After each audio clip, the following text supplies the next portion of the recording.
नमस्कार दोस्तों। बाजार दर्शन यूट्यूब चैनल में मैं नीतीश कुमार झा आपका स्वागत करता हूं। इस सेगमेंट में हम लोग बात करते हैं स्टॉक मार्केट और फाइनेंशियल मार्केट में हो रही कुछ अच्छी और बुरी खबरों के बारे में, जिनका असर आने वाले दिनों में आपको बाजार में जरूर देखने को मिलेगा। तो चलिए शुरुआत करते हैं और बढ़ते हैं अपने पहले न्यूज की तरफ। हमारा पहला न्यूज कहता है दोस्तों कि भारतीय अर्थव्यवस्था और निवेश के अवसर, कहां कहां भारत में निवेश के अवसर बन रहे हैं, आज हम लोग इसके बारे में पहले बात करेंगे। सबसे पहला न्यूज जो है दोस्तों वो है कि जितेंद्र अरोड़ा जो आईसीआईसीआई प्रूडेंशियल लाइफ इंश्योरेंस के फाउंडर हैं, उनका कहना है कि बाजार अभी बॉटम तक नहीं आया है, लेकिन यह निवेशकों के लिए एक अच्छा अवसर हो सकता है। उन्होंने विशेष रूप से बैंकिंग सेक्टर, एनबीएफसी और इंश्योरेंस सेक्टर में निवेश करने की सलाह दी है। तो अगर आप भी दोस्तों इन्वेस्टमेंट अपॉर्चुनिटी ढूंढ रहे हैं तो बैंकिंग सेक्टर, एनबीएफसी स्टॉक्स और इंश्योरेंस सेक्टर के स्टॉक्स पे विशेष नजर जरूर रखिएगा। अब बढ़ते हैं अपने दूसरे न्यूज की तरफ। दूसरा न्यूज जो है दोस्तों वो इसी न्यूज को सपोर्ट कर रहा है कि बैंकिंग सेक्टर में मजबूती देखने को मिली है। सरकार द्वारा इंफ्रास्ट्रक्चर और डिजिटल बैंकिंग को बढ़ावा देने के कारण बैंकिंग सेक्टर में ग्रोथ देखी जा रही है। एचडीएफसी, आईसीआईसीआई और एसबीआई जैसे कंपनियों के स्टॉक्स का बढ़ना अनुमानित किया जा रहा है। तो दोस्तों आप इन स्टॉक्स पे खास नजर रखें, क्योंकि इन स्टॉक्स में एक बूम आने की संभावना देखी जा रही है। उसके पीछे का रीजन जो है दोस्तों वो है कि सरकार ने इंफ्रास्ट्रक्चर और डिजिटल पे बहुत ज्यादा फोकस रखा है, और अगर ये सेक्टर्स ग्रो करेंगी तो इनका सारा फाइनेंस बैंकिंग के थ्रू से ही होगा और बैंक जो है वो जरूर आपको बढ़ती नजर आएगी। अब बढ़ते हैं अपने तीसरे न्यूज की तरफ दोस्तों। तीसरा न्यूज हमारा कहता है कि लॉन्ग टर्म निवेश की सलाह दी जा रही है। एक्सपर्ट्स का मानना है कि 2 से 3 साल के निवेश की योजना बना करके ही आप इन्वेस्ट करें। अब दोस्तों क्योंकि मार्केट, आपको भी पता है कि मार्केट अभी प्रिडिक्टेबल नहीं है, वर्ल्ड इकोनॉमी स्टेबल नहीं है। जब ये दोनों चीजें एक साथ नहीं चल रही हैं तो आप शॉर्ट टर्म विजन रख करके मार्केट में इन्वेस्ट ना करें। सारे एक्सपर्ट्स का मानना यही है कि आप कम से कम मिनिमम 2 से 3 साल का समय मार्केट को संभलने का दें, साथ ही साथ आप अपने निवेश को भी ग्रो करें, थोड़ा लंबा पीरियड का व्यू रख करके। बढ़ते हैं दोस्तों अपने अगले न्यूज की तरफ। हमारा अगला न्यूज जो है वो स्पेसिफिक लुपिन शेयर से रिलेटेड है। लुपिन का जो शेयर है दोस्तों, जो आप जानते हैं कि ये मेडिसिन सेक्टर में काम करती है, सिटी बैंक द्वारा लुपिन के स्टॉक को डबल अपडेट किया गया है, जिसके शेयर का टारगेट प्राइस बढ़ा करके 1300 कर दिया गया है। दोस्तों पहले भी मैंने आपको बताया था कि लुपिन के स्टॉक्स को 600 से 700 के रेंज में देखा जा रहा था कि आने वाले समय में ये 600 से 700 तक जाएगा, बट अभी रिसेंटली जो न्यूज आया है, इस न्यूज में इसके स्टॉक के टारगेट को 1300 तक बढ़ा दिया गया है। तो ये एक अच्छी अपॉर्चुनिटी के रूप में उभर कर सामने आ रही है मार्केट में। इसके पीछे का रीजन क्या है दोस्तों? तो कंपनी की जो मार्जिन एक्सपेंशन रणनीति है और नए जेनेरिक उत्पादों की जो लॉन्च कर रहा है कंपनी, उसके कारण इसके शेयर्स को और ज्यादा अपडेट किया गया है। अब ये नए जेनेरिक उत्पाद जितना जितना ज्यादा जेनेरिक मेडिसिन ये डेवलप करेगी दोस्तों, इसके शेयर प्राइस में उसका असर जरूर देखने को मिलेगा। चलिए बढ़ते हैं एक और पॉजिटिव न्यूज की तरफ। अगला पॉजिटिव न्यूज जो है, सेंसेक्स आज 900 अंक ऊपर क्लोज हुआ है, और निफ्टी जो लगातार 10 दिन से गिरावट कर रही थी उसका सिलसिला को तोड़ते हुए निफ्टी भी आज पॉजिटिव में क्लोज हुआ है। अब यह रिकवरी कम ट्रेडिंग वॉल्यूम और बड़े निवेशकों के वापसी की वजह से ही हुआ है। अब दोस्तों अगर आपके मन में यह आ रहा होगा कि 10 दिन से मार्केट क्यों गिर रहा था और आज अचानक से क्यों बढ़ गया, तो इसके पीछे जो मेजर रीजन देखा जा रहा है वो देखा जा रहा है कि जो बड़े निवेशक है, जो रिटेलर नहीं है, हमारे आपके जैसे लोग जो रिटेलर नहीं है, जो बड़े निवेशक है, जो इंस्टीट्यूशनल लेवल पे काम करते हैं स्टॉक मार्केट में, वो लोग वापस इंडियन मार्केट में पैसा लगा रहे हैं। ये अनुमान किया जा रहा है निफ्टी के पॉजिटिव क्लोजिंग को देखते हुए। अब बढ़ते हैं अपने अगले न्यूज की तरफ दोस्तों।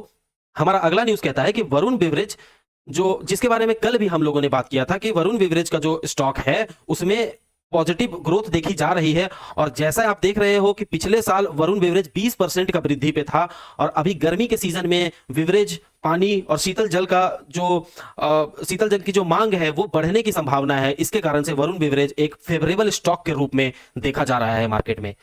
तो बढ़ते हैं दोस्तों अब अपने अगले न्यूज की तरफ। हमारा अगला न्यूज कहता है कि power grid corporation of India को 3 बड़े इंटर स्टेट ट्रांसमिशन प्रोजेक्ट जीतने में हासिल हुई है।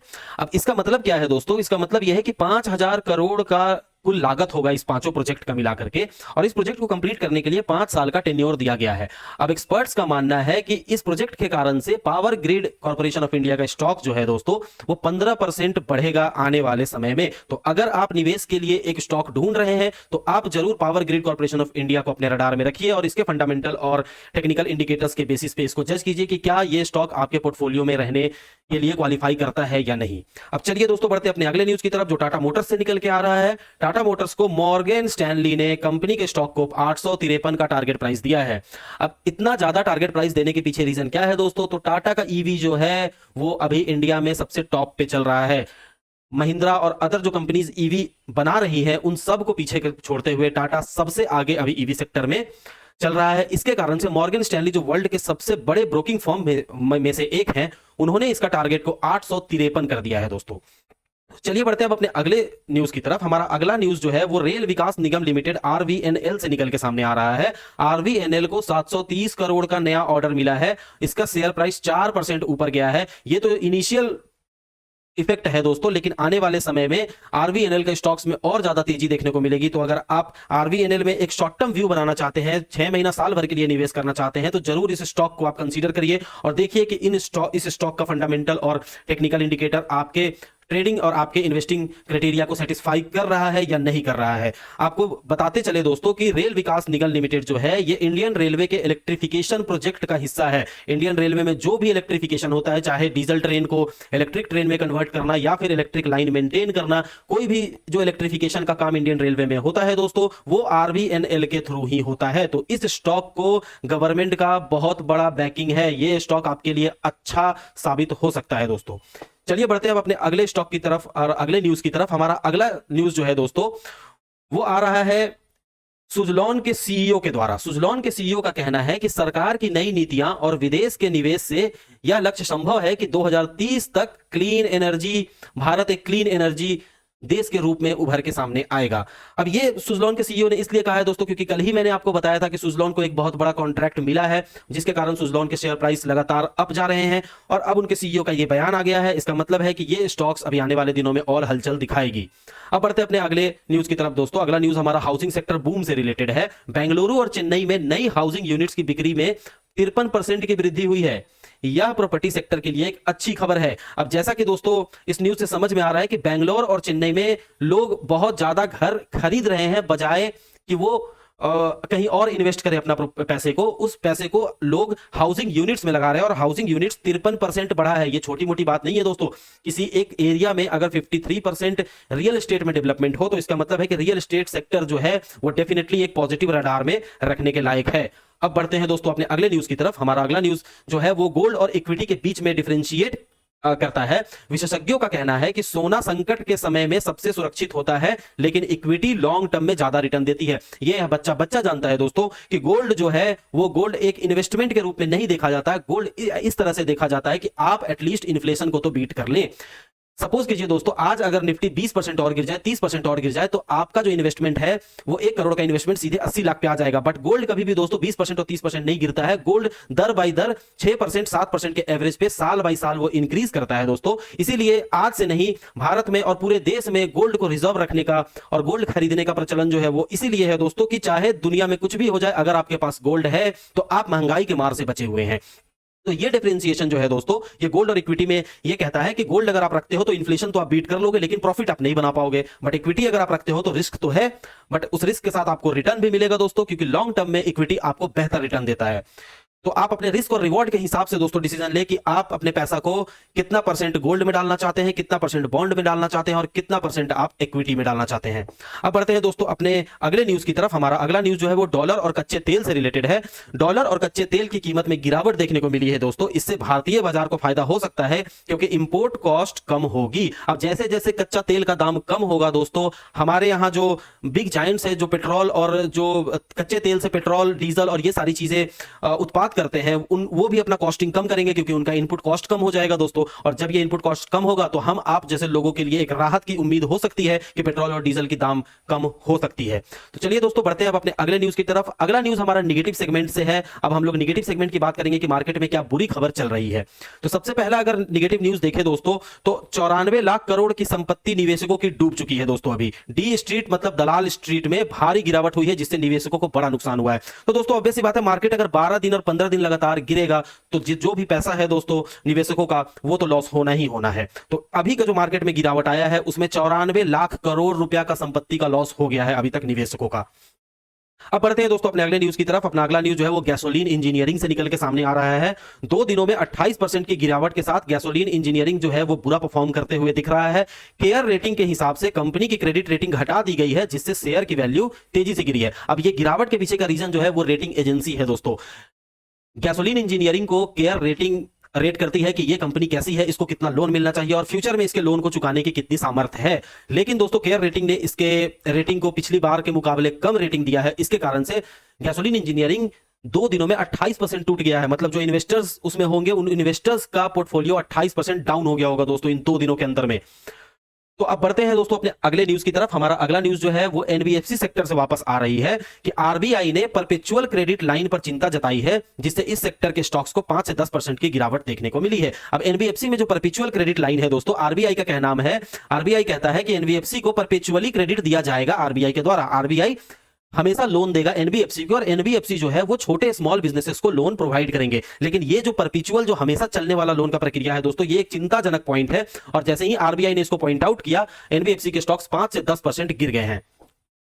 अब देखते हैं अगला न्यूज, नेगेटिव न्यूज जो हमारा टाटा स्टील यूरोप से निकल के आ रहा है कि टाटा स्टील यूरोप की कंपनी जो है वो भारी घाटे में नजर आ रही है और इस घाटे का असर जो है दोस्तों वो टाटा ग्रुप के शेयर्स पे आने वाले दिनों में जरूर देखने को मिलेगा। अब बढ़ते हैं अगले न्यूज की तरफ दोस्तों। अगला जो है वो ग्लोबल सेक्टर से कुछ न्यूज आ रही है कि जापान के शेयर बाजार में अस्थिरता देखने को मिली है दोस्तों। अब ट्रेड वॉर की जो आशंका है उसके कारण से घबराहट बढ़ी हुई है। जैसा कि कल के वीडियो में मैंने आपको बताया था कि वॉरेन बफेट ने कहा है कि ट्रंप ने जो 25% का टैरिफ लगाया है उसको एज अ ट्रेड वॉर देखा जाएगा, वो एक तरह की लड़ाई है। इस चीज की घबराहट जो है दोस्तों वो दिखना शुरू हो गई है और ये जापान में सबसे पहले देखने को नजर आया है। अब बढ़ते हैं अपने अगले इंटरनेशनल न्यूज की तरफ दोस्तों। हमारा अगला इंटरनेशनल न्यूज कहता है कि ट्रंप के टैरिफ बढ़ाने के ऐलान से भारतीय और वैश्विक बाजार पर असर पड़ सकता है। और ये तो ऑब्वियस सी बात है दोस्तों कि जो ट्रंप के टैरिफ से जब चीन और मैक्सिको और जापान जैसे देश में असर देखने को मिल रहा है तो भारत में भी जरूर देखने को मिलेगा दोस्तों। तो अब बढ़ते हैं अपने अगले न्यूज की तरफ। जो अगला न्यूज है, इंटरनेशनली यूरोपियन मार्केट में भी अस्थिरता देखने को मिली है। जर्मनी ने डेट ब्रेक में ढील दी और इससे निवेशकों में अनिश्चितता बढ़ गई है। तो अब वही न्यूज है दोस्तों कि जो डोनाल्ड ट्रंप साहब ने किया है अभी उसका असर इंटरनेशनली हर बाजार में आपको देखने को मिल रहा है। आरबीआई ने एनबीएफसी के लोन प्रोजेक्ट्स पे चिंता जताई है, जिससे इस सेक्टर में अस्थिरता बढ़ गई है। यही आरबीआई ने जो कहा है कि परपेचुअल क्रेडिट नहीं देंगे, उसके कारण से एनबीएफसी के स्टॉक्स में अस्थिरता देखने को नजर आई है। अब बढ़ते हैं अपने आखिरी सेगमेंट की तरफ दोस्तों। जो हमारा आखिरी सेगमेंट है वो है कुछ अन्य नेगेटिव खबरें जो मार्केट में जरूर असर डालेंगी। सबसे पहले अगर देखें हम लोग दोस्तों तो ये ग्रेन्युलर्स इंडिया को यूएस एफडीए की तरफ से चेतावनी मिली है, उनकी दवा निर्माण प्रक्रिया में गड़बड़ी पाई गई है। अगर ये चीज सिद्ध हो जाता है दोस्तों तो ग्रेनॉल्स इंडिया का जो स्टॉक है वो तेजी से गिरता हुआ देखने को मिलेगा। बट अभी ये सिर्फ एक न्यूज है, इसके कारण आपको थोड़ा बहुत फ्लक्चुएशंस देखने को मिलेगा। स्टॉक 5% करेक्ट कर जाएगा। बट अगर ये गड़बड़ी साबित हो जाती है दोस्तों, क्योंकि हम लोग न्यूज पर भरोसा नहीं कर सकते जब तक कोर्ट या फिर एफडीए एक प्रॉपर नोटिस नहीं इशू कर देता है। अभी सिर्फ चेतावनी दी है एफडीए ने, इसके कारण से थोड़ी बहुत आपको मूवमेंट जरूर देखने को मिलेगी ग्रेनॉल्स इंडिया के स्टॉक्स में।